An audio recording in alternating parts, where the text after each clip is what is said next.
Friend, in this video I will tell you some formula of moment of inertia of some plane figure.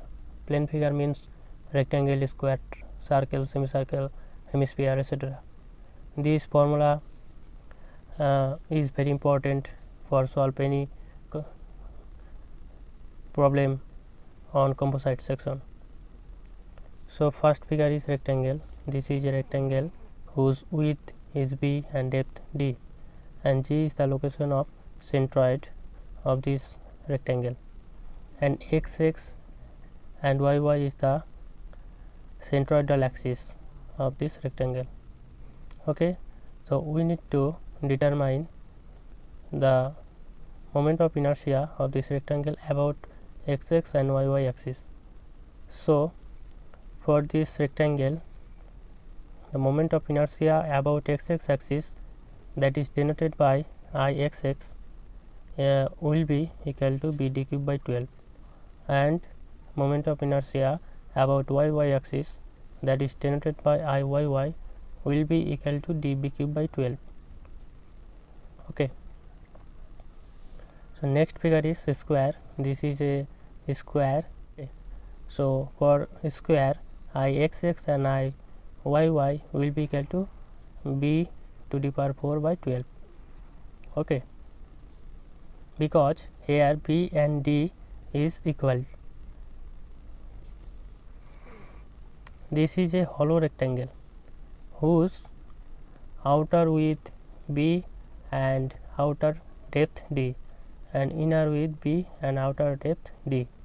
Okay, this is YY axis, this is XX axis. So moment of inertia about XX axis, that is Ixx, will be equal to b d cube by 12 minus b d cube by 12. That means the moment of inertia about XX axis, moment of inertia of outer rectangle minus moment of inertia of inner rectangle.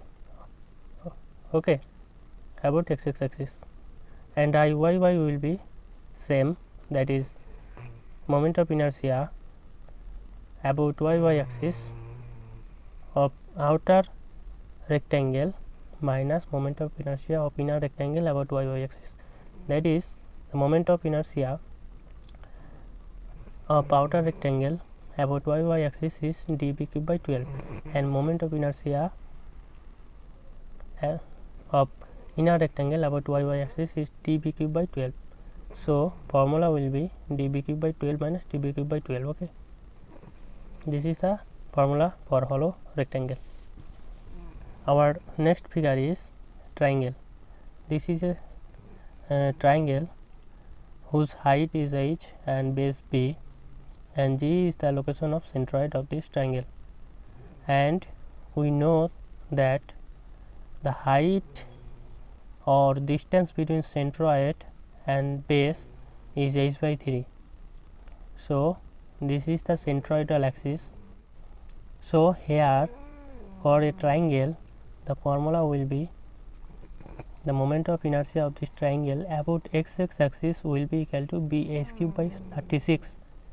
Okay, and moment of inertia of this triangle about the base will be b h cube by 12, and moment of inertia about the apex x6, which is parallel to xx, that will be b h cube by 4. Okay, our next figure is circle. This is a circle whose diameter d. For a circle, Ixx and Iyy is equal, and that equal to pi by 64 d to the power 4. Okay, very easy formula. Our next figure is semicircle.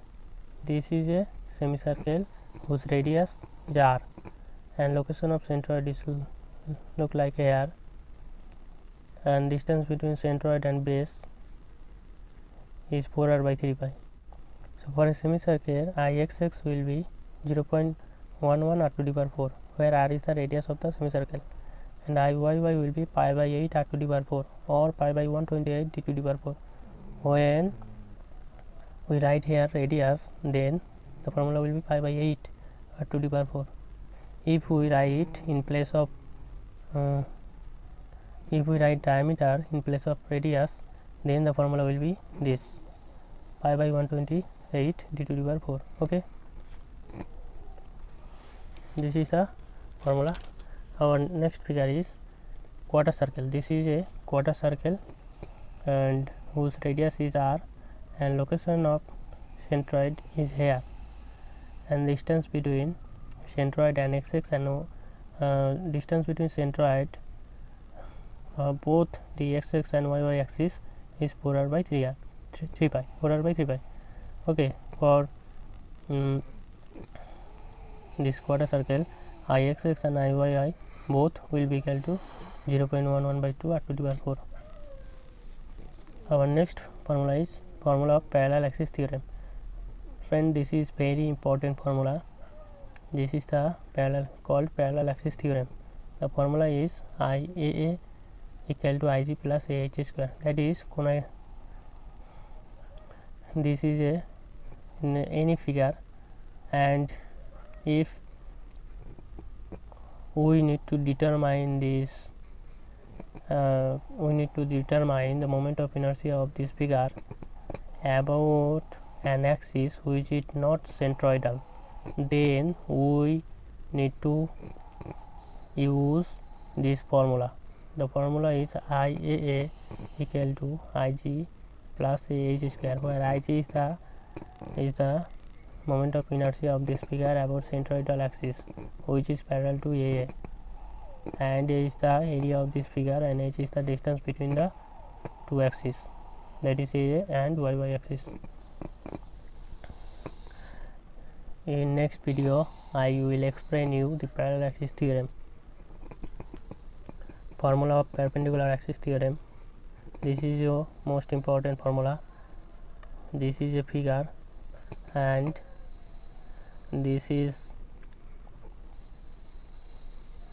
x-axis axis and y axis, that is two mutually perpendicular axis, and third axis is zz, that is located like here, like in this way. Okay, which is parallel to this plane. This zz axis is also perpendicular to both the x-axis and y axis. Okay, so this moment of inertia of this figure about this axis, about this zz axis will be equal to ixx plus iy,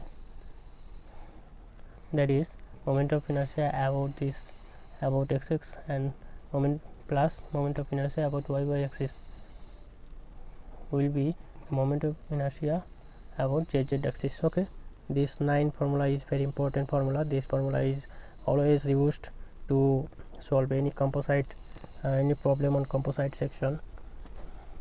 When we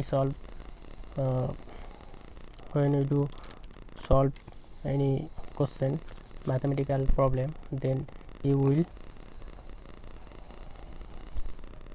understand. So if you like this video, share this video to your friend and subscribe my channel to get all video about this topic. Thank you.